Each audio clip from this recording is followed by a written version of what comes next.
자 이제 우리 주목 2기업으로 예. 넘어가 보도록 할 텐데 선배 어떤 종목? 알겠습니다. 오늘 뭐 간밤에 많이 뛰었던 종목이에요. 24% 주가 올랐었는데 뭐 코어 사이언티픽이라고요. 주가가 최근에 올 들어 너무 많이 빠졌고 코인 시장 이제 크립토 윈터라고 우리 표현을 많이 썼는데 코인 시장의 겨울이 한파가 닥치면서 사실은 이제 몸을 한껏 움츠리고 있었던 기업이고요.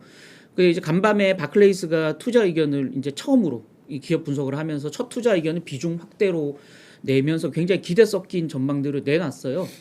그럼에도 불구하고 이제 소개하면서도 좀 조심스러운 부분이 간밤에 뭐 주가가 24% 급등을 했다고 해서 제가 이 종목을 소개해 드리는 건 아니고 코인 시장이 당연히 봄이 오면 이 종목이 가장 두각을 나타낼 겁니다. 다만 가정법이잖아요. 코인 시장에 봄이 온다면이고 그 시기를 그 누구도 가늠할 수 없기 때문에 지금 당장 마치 이 종목을 제가 다들 사세요라고 말씀드리는 것처럼 오해하실 소지가 있기 때문에 코인 시장에 봄이 온다는 전제하에서 이 그 애널리스트 리포트를 썼던 걸로 저는 이제 이해하고요. 저희 뇌피셜로는 저도 그런 관점에서 소개해 드린다라는 걸 좀 참작하고 같이 봐주셨으면 좋겠다라는 거고요. 코인 시장에 봄이 오면 꼭 갖고 있어야 될 종목이다라고 이제 바클레이스는 얘기를 했고요. 목표 주가를 3달러로 제시했는데 오늘 종가 대비해서는 이제 76.5% 정도 추가 상승 여력이 있다라는 거고 그동안 주가가 워낙 많이 빠졌다는 뜻이겠죠. 자, 뭐 올해 사실은 근데 저는 펀더멘탈리하게 이 기업을 썩 나쁘게 보진 않아요. 근데 이제 계속 이제 이 코인 시장이 안 좋다면 돈을 벌 수 없는 국면이겠죠. 다만 올해 이제 코인 시장에 한파가 닥치면서 그냥 손 놓고 놀고 있었던 게 아니고요. 적어도 위험 분산을 위해서 뭔가 그 수면 위로는 드러나지 않았지만 수면 아래에서 엄청나게 힘을 쓰고 있던 한 해였다라는 부분은 사실은 좀 소개해드릴 필요가 있겠다라는 거고요. 이런 위험 분산 효과가 실질적으로 코인 시장에 봄이 온다면 조금 그 긍정적인 역할을 할 수 있지 않을까라고 이제 좀 보여지는 거고요. 램지 엘 아살이라고 이름이 좀 특이하네요. 예, 바클레이스 애널리스트가 이제 보고서를 낸 거고요. 비트코인 시장 장기 시세를 우리는 긍정적으로 보고 있다라는 거고요. 그래서 비트코인 채굴 분야에서 최고의 우량 기업 중 하나가 바로 이 코어 사이언티픽이고요. 그래서 거시경제가 도전적 환경, 어려운 환경을 맞고 있는 상황에서 이긴 하지만 현 주가를 기준으로 보면 위험 대비 보상 비율이 굉장히 강력한 기업이다라고 해서 사실상 매수 추천을 한 거고요. 비트코인 투자 수익을 누리면서도 우회적 위험 회피가 가능하다. 이 말은 뭐냐면 이게 이제 위험 분산이란 뜻이에요. 비트코인에 투자하고 싶은 사람은 비트코인을 직접 사버리면 사실 비트코인 가격이 오르내리는 것만 사실은 수혜를 누릴 수 있는데 비트코인 가격이 빠지면 손해겠죠. 근데 비트코인 가격이 오를 거란 기대를 가진 사람이 비트코인을 사지 말고 비트코인 그 시세에 따라 주가가 움직이는 이 코어 사이언티픽을 사면 투자 수익을 누릴 수 있으면서도 우회적으로 일종의 위험 회피도 가능하다라고 본 겁니다. 이 부분 뭐냐면 아래 이제 파이 차트는 뭐냐면 지금 현재 코어 사이언티픽의 전체 매출 포지션이거든요.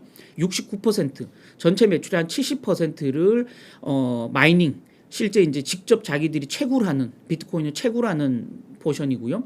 그다음에 이제 회색으로 된 게 17%가 호스팅. 본인들이 가지고 있는 그 채굴 장비를 데이터 센터를 통해서 타 회사에 빌려주는 거예요. 그래서 이제 직접적인 자기 포지션은 아닙니다. 그래서 이 비트코인 채굴의 리스크는 뭐냐면 채굴에 따른 원가가 많이 들어가잖아요. 인건비 들어가고 가장 큰 부분은 어려운 함수, 수학 문제를 풀어서 비트코인 채굴을 해야 되기 때문에 엄청난 컴퓨팅 파워, 그러니까 채굴 장비를 엄청 고가의 채굴 장비를 이렇게 쟁겨놔야 되거든요. 이 창고 안에. 근데 이제 그런 어떤 원가가 많이 들어갔는데 이걸 그냥 장비를 빌려주는 거예요. 본인의 원가가 들어가지 않고요. 또 채굴 업체의 리스크는 뭐냐면 채굴을 해서 비트코인을 막 많이 내가 받았어. 근데 비트코인 가격이 내려가면 이 원가에도 못 미치는 그 수익성이 생기는 거죠. 그래서 비트코인을 들고 있으면 들고 있을수록 가격이 빠질 때 리스크가 커지는 건데 이 호스팅은 장비는 빌려주되 채굴은 딴 사람들이 해서 비트코인은 딴 사람이 들고 있는 거기 때문에 그런 비트코인 가격 하락의 리스크가 별로 없는 거죠. 그다음에 이제 14%는 장비 판매, 장비를 딴 데서 사와서 이게 그러니까 판매 중개하는 역할도 하는 거예요. 그래서 전체 매출의 한 31% 정도를 다른 부가 사업으로 벌어들이고 있다라는 측면에서 단순히 채굴 사업이 안 좋아진다라고 했을 때 이 회사는 무너진다라고 보기가 굉장히 어렵다라는 게 이제 이 바클레이즈의 그 분석이고요. 최근 들어서 이 지금 비트코인이 가지는 에너지 그 집약적인 어떤 산업 특성 때문에 뉴욕주 같은 경우는 이렇게 채굴하는 비즈니스를 일정 부분은 신규 라이센스를 안 주겠다라고 하고 있고, 미국 의회 내에서는 야 이거 좀 채굴을 좀 규제해야 되는 거 아니야? 가뜩이나 에너지도 없는데 이런 목소리가 나오고 있거든요. 그래서 개별 주에 따라서는 조금 규제가 강화되는 지역이 있어요. 그래서 특정 주에 만약에 이 채굴 사업장을 이렇게 그 집중하고 있으면 그런 주의 어떤 규제에 따라서 리스크가 굉장히 커질 수 있기 때문에 지금 옆에 보시면 지금 최근에 코어 사이언티픽 같은 경우는 미국 전체적으로 뭐 북부, 남부, 동부 쪽으로 각 채굴장 사업을 분산하는 그런 어떤 규제를 피해서 분산하는 지금 사업을 하고 있다라는 거고요. 그렇게 본다면 위험 분산에 굉장히 신경 쓰고 있다. 지금 당장은 코인 시장이 안 좋아지면서 떼돈을 못 버는 상황이지만 이런 코인 시장 침체기를 이용해서 위험 분산을 하고 있다라는 거고요. 지금 현재 채굴 그 경쟁사들 비해서도 굉장한 비교 우위를 보이고 있다라는 겁니다. 다른 채굴 업체들은 사실은 지금 뭐 돈을 열심히 벌고 있지만 기본적으로는 이익 측면에서 보면 마이너스거든요. 계속 적자를 내고 있는 상황이에요. 그다음에 이제 특히나 이제 에비타 기준으로 적자들이 굉장히 많은데 이 코어 사이언티픽은 여기 보시면 알겠지만 작년과 올해 계속 이제 조정 에비타 같은 경우는 계속 플러스를 기록하고 있고요. 마진도 위로 계속 올라가는. 그래서 2020년에 에비타 마진이 10%였는데 이게 이제 작년에 41%, 올해 50% 정도 추정하고요. 앞에 보시면 전체 매출에서도 매출액 자체가 가파르게 좀 늘어나고 있고, 동시에 매출액 내에서도 지금 짙은 파란색, 맨 아래에 있는 짙은 파란색이 직접 채굴하는 거고, 직접 채굴하지 않는 포션이 굉장히 늘어나고 있다는 거죠. 올해 연간으로 보면 채굴 사업을 제외한 다른 부가 사업이 한 50% 가까이 차지할 가능성이 있기 때문에 전체적으로 굉장한 다른 채굴 업체에 비해서는 굉장히 안정적인 사업 구조, 그다음에 수익성이 높은 사업 구조를 가지고 있다. 라고 말씀드려야 될 것 같고요. 올 상반기에 이제 아까 말씀드렸던 호스팅 사업 계속 확대하고 있는데, 상반기는 사실은 이 호스팅 사업을 위한 데이터 센터라든지 이런 인프라를 확충하는 시기였다면 실질적으로 그 수혜 매출을 걷어들이는 건 올 하반기가 될 가능성이 높기 때문에 호스팅 사업 같은 경우는 올 전체로 보면 상저하고의 어떤 매출 추이를 보일 거기 때문에 올 하반기가 더 기대된다라고 지금 봐야 되는 상황이고요. 아까 말씀드렸던 대로 총 이익 마진이 계속 늘어나고 있는 국면이다라는 거고, 압도적으로 지금 전체적인 채굴 실적 자체도 미국 전체 1등 업체이기 때문에 그런 측면에서 보면 굉장한 좀 장점이 있다라는 거고요. 특히 이제 아살 아까 애널리스트 같은 경우는 경쟁사 대비 상대적 가치가 굉장히 탁월하고 코인 변동성을 감안해도 지금 주가는 굉장히 강한 진입 국면이다라고 보고 있는 겁니다.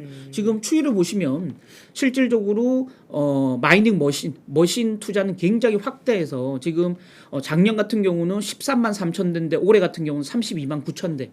뭐 거의 이제 인프라 투자를 계속적으로 늘리고 있고요. 이게 시장이 한번 호황이 돌아온다면 이렇게 그 마이닝 장비를 계속 대대적으로 늘린 것 자체가 엄청난 레버리지 효과를 일으킬 수 있다라고 보는 거고요.